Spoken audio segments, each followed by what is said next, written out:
Miss Toadie here. I wanted to try a little bit of an off-the-cuff video encouraging you to make your own LPS customs.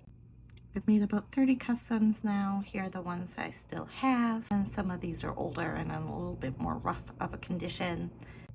I've done customs on all sorts of different characters. I made my favorite Care Bear, one of my favorite Pokemon. This is Sora from Kingdom Hearts. Poor little guy. Had some really cool sculpting going on. I'm really proud of this.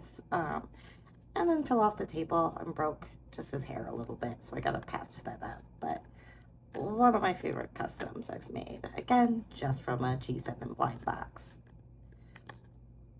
I've got Honey Pie Pony from Strawberry Shortcake, one of my first ones.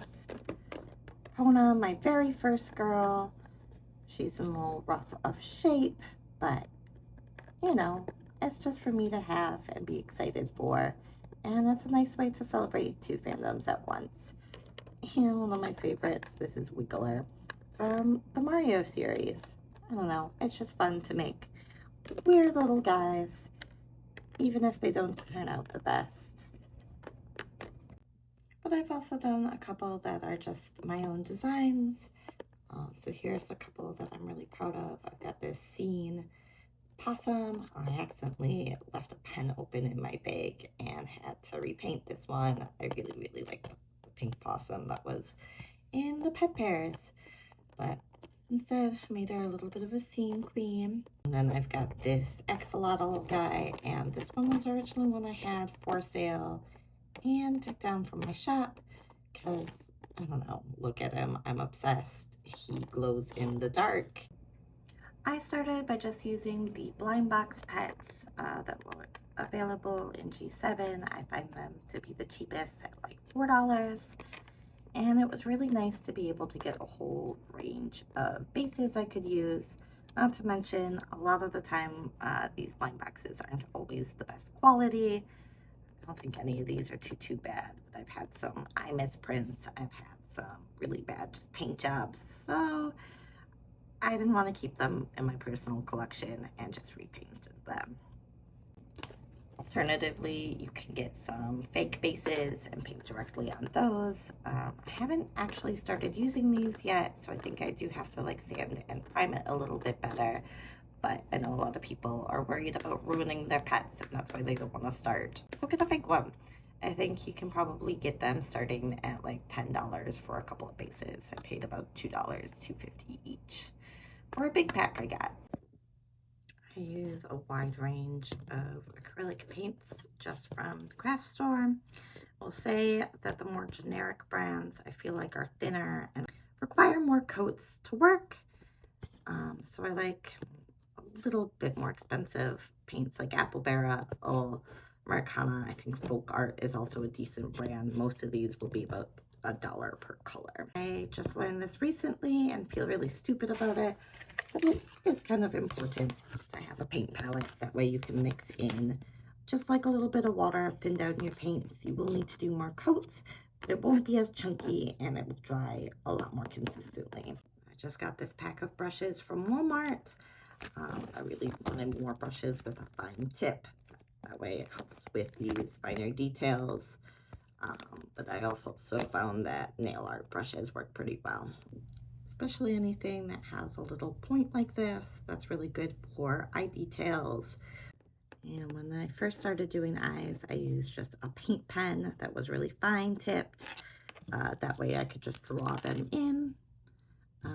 But I think that ended up in them being a little plunkier, and I finally have a little bit better dexterity with my hands, so I don't use this anymore. But if you're scared of doing eyes, this is where I'd recommend you start. I think as creatives, we really just need to make things that we find are fun and let go of the idea of being perfect. Customizing has also let me meet a lot of people. Here too that I made for collaborations. I see these posted on Instagram all the time. The one over here is Marty from Animal Crossing. So that was a fun collab to see everyone's different Animal Crossing villagers. And then this guy was part of an LPS plushie collab. And as you can see, he's got lots of little tiny details, so I was really excited to be able to work with those. Again, the goal is not to be perfect here. It's just to have fun and make some cool characters and learn as you go. This is my mascot, Firm, and as you can tell, he's also in a really rough condition.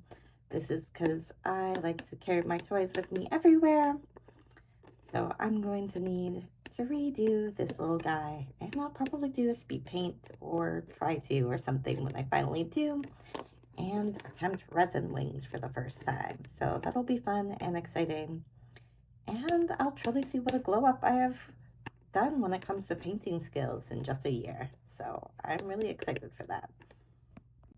And finally, some whips. I feel like I'm getting much better at my gradients. Here is a blue jay I'm working on. He's got some touch-ups I need to finish before I start on the eyes. So far, this is one of my favorite LPS. I've got a shiny Pachirisu, painting in some extra flowers.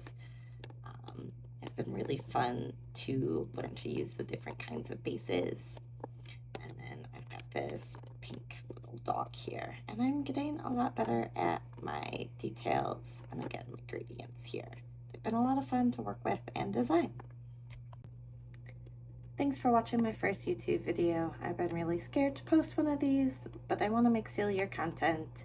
And just like with painting, you gotta start out being bad and keep growing that skill. Can't wait to see you guys in the future. Thanks for watching.